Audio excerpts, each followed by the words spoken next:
What's up everybody, once again my name is Matt and welcome back to Let's Play Ocarina of Time 3D Master Quest. In the last episode we finished off the ice cavern, got the iron boots, met up with Sheik who told us where the next temple is, and even gave us a song to teleport directly there. But before we do that, we have a couple of things to take care of inside of Zora's domain first. Now, we already unfroze King Zora because we needed the frog for the big Goron sword side quest, but we didn't talk to him afterwards. So if you didn't already do so, unfreeze the man, and now, let's talk to him, shall we? Oh, I've come back to life! Was it you who saved me? Don't be nervous. It looks like you have a hard time breathing underwater. As an expression of my gratitude, I grant you this tunic. With this, you won't choke underwater. Right, so for thawing the guy out, he gives us the Zora tunic. With this, we can breathe underwater indefinitely. It goes perfect with our newly acquired iron boots. So yeah, we're going to be wearing this throughout the next temple. So let's put it on, and dang, we look awesome. Like, I don't know what it is, but the blue tunic, I think, is my favorite tunic in this entire game. Like, green is my favorite color, but I just think the blue tunic looks the best. Alright, so now that that is done, there is one other thing that we can do here that is kind of optional, but I do recommend doing it. The shop here in Zora's domain is sort of blocked off by this red ice, and since we do have some extra blue fire, might as well melt this blockade and regain access to this shop. Again, you don't need to do this, but inside this shop, if you ever manage to lose your blue tunic, you can buy another one right here. It'll cost you like 300 rupees, but at least the option is there if you need it. Although I highly recommend you don't lose this tunic. Alright, now that that is done, we're pretty much ready to go to the next temple, so let's play the new song that Sheik taught us.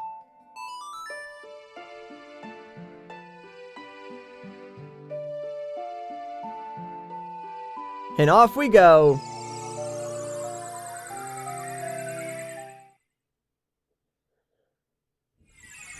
Yeah, so believe it or not, the next temple is actually here in Lake Hylia. But, if you take a look around, Lake Hylia is, well, it's pretty different. It's less of a lake and more of a puddle now, actually. There's a huge drought going on, which is not good whatsoever. So, if we hop down here, the entrance to the next temple is right in between these weird-looking spires. So, let's sink down using our iron boots.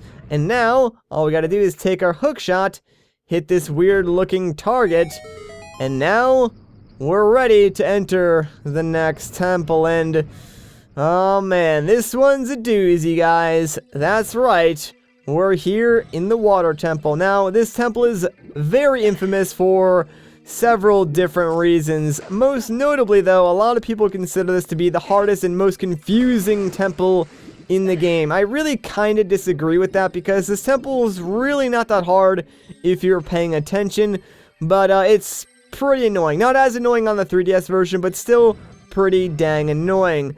One of the major changes is the sort of neon lights that sort of lead you to the various different switches in this temple that adjust the water level. Another thing is this. Yeah, check out who it is. Still here after 7 years.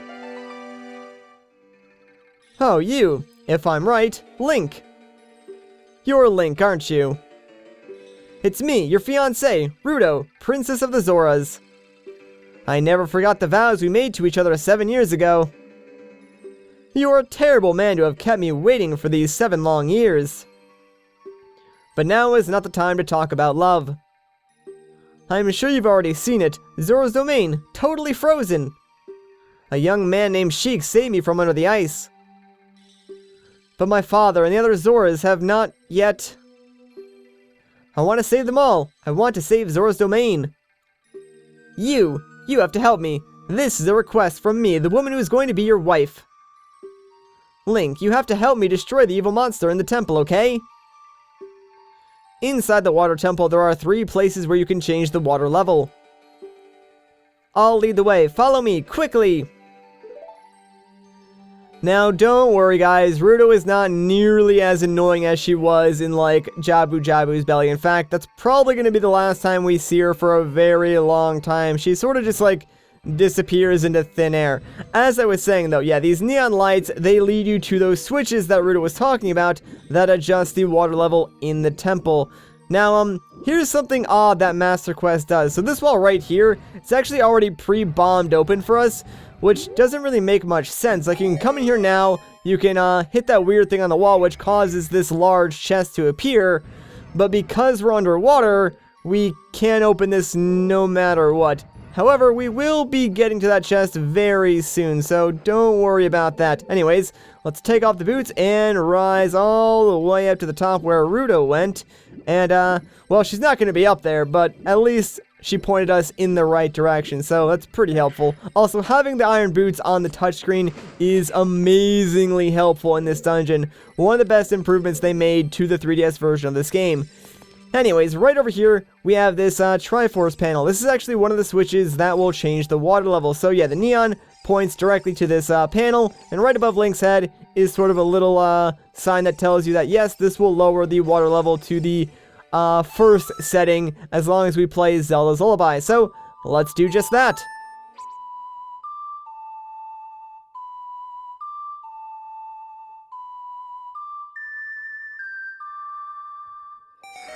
And down goes the water. Now, don't be quick to jump down there just yet. There's still something to do up here. So, in this room, if you look carefully at the corners, let me swap into first person real quick, you'll notice that there are torches in every single corner. So, stand about here in the center, take out Din's fire, and, well, let's let it rip. That way we can light all 4 of those torches and unlock the door. Like, you would think Ruto, I guess, would have gone in there, but, like I said, she's gone, so we'll see her later, I guess. Now, instead of Ruto, we have 3 Stalfos to fight, so, yeah, kind of an unpleasant surprise. Although, what's worse, honestly, like, Ruto or 3 Stalfos? Not too sure. You guys can be the judge of that. Actually, something else I want you guys to be the judge of. We talked about the different tunics before. Which is your favorite? I actually kind of want to know, because I believe I asked this in my original Ocarina of Time Let's Play, but I can't remember what the result was. I think a majority of people voted, like, the red tunic as their favorite. So, this time around for Master Quest, let's see, which color tunic is your favorite? Green, red, or blue? I've already said that blue is my favorite, but, let me know what yours is.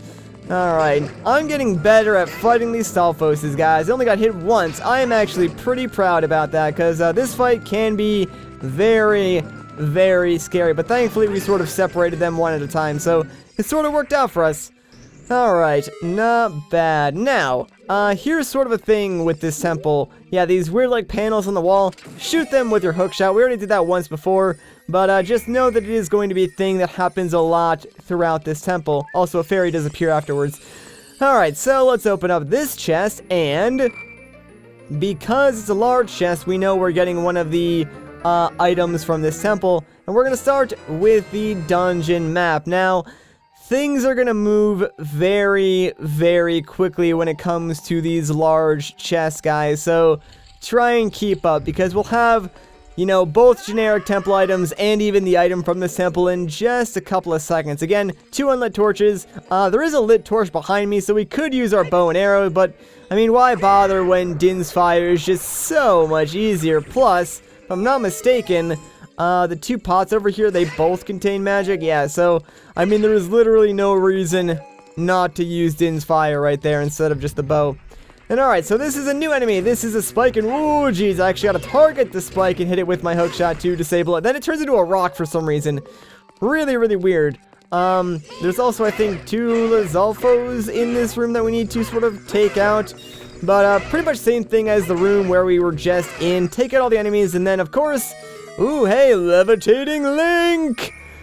That was pretty fancy. So yeah, the chest does appear when you defeat all the enemies, but I think hitting that, well, it gives you 20 rupees, but I think it actually makes the hookshot targets over there appear, if I'm not mistaken. I could be wrong on that, but I think that's what it does.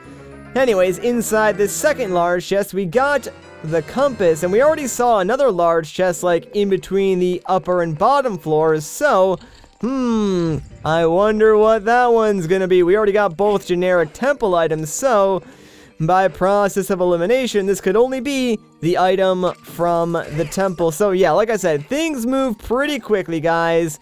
And just like that, we're gonna be getting the item from this temple, which actually is an upgrade to one of our already acquired items. This is the long shot. I'm still probably going to be calling it the hook shot, so just don't even bother correcting me on that because I always call it the hook shot no matter what. But now our hook shot, or long shot I guess, is twice as long as the hook shot was, which is really, really helpful. Now what's kind of weird is you get the hook shot a lot quicker than you do in normal Ocarina of Time. Like in normal Ocarina of Time, you'd have to raise the water level to the second level, then actually go and bomb that wall, whereas now you can just sort of pick it up like the second you lower the water down. Anyways, though, speaking of the second water level, the switch to raise the water level is right inside this central pillar off of the main hub room, so yeah, we're gonna go ahead and raise the water level up again, and basically right now, we're trying to raise the water level back all the way to the top, even though we just sort of drained it down. It seems kind of silly, but trust me, there's a point to doing this. Also, pay attention because, yes, there's an area underneath that block. Remember that that is there. We can't reach it right now because it's sort of blocked off, but it's there. And keep that in the back of your mind because that trips a lot of people up in both normal Ocarina of Time and Master Quest. So, yeah.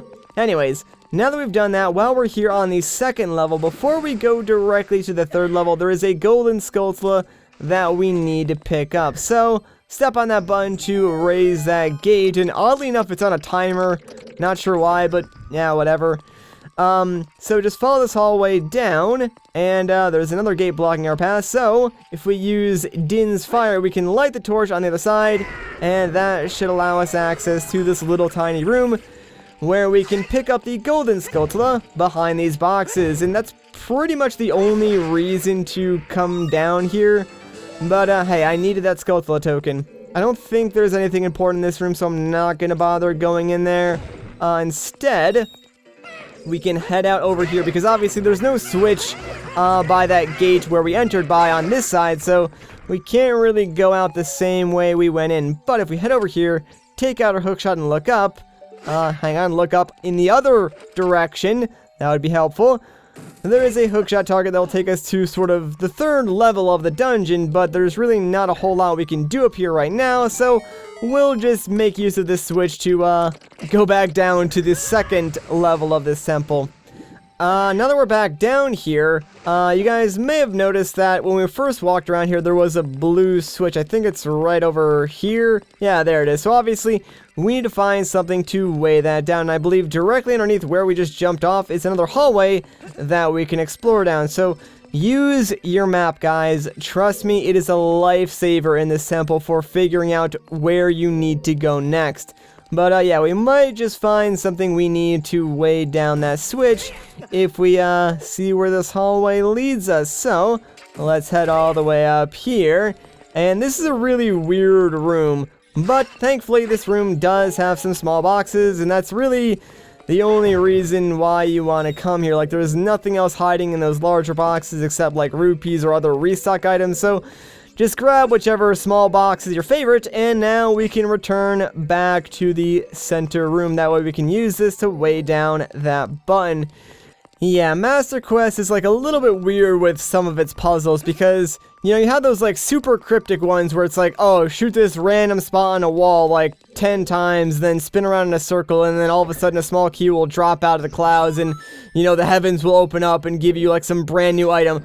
Or other times you just gotta bring a box and put on a switch. It's kind of like jarring sometimes because they make like no sense. But that's what I mean about the puzzles and sort of the temples being an afterthought, and why I think the original designs are just a little bit better over Master Quest. Anyways, though, as you guys can see on the wall, there are some more neon lights, which means we're going in the right direction. We should soon find the third switch to raise the water level up to the tippity top.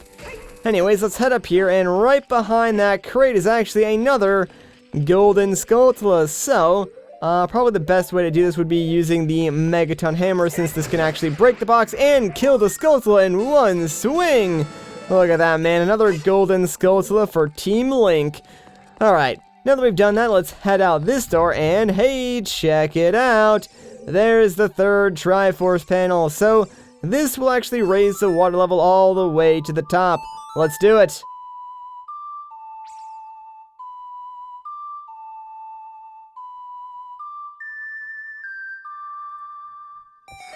And with that, the water is back on the level that it was when we first got here. At least I'm pretty sure it was on the 3rd level.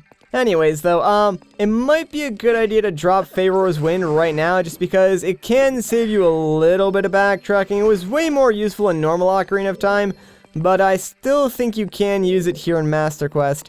Anyway, so I think this is actually a good place to end off this video. So if you guys enjoyed this part, a like rating would be greatly appreciated. If you want to see more, consider subscribing.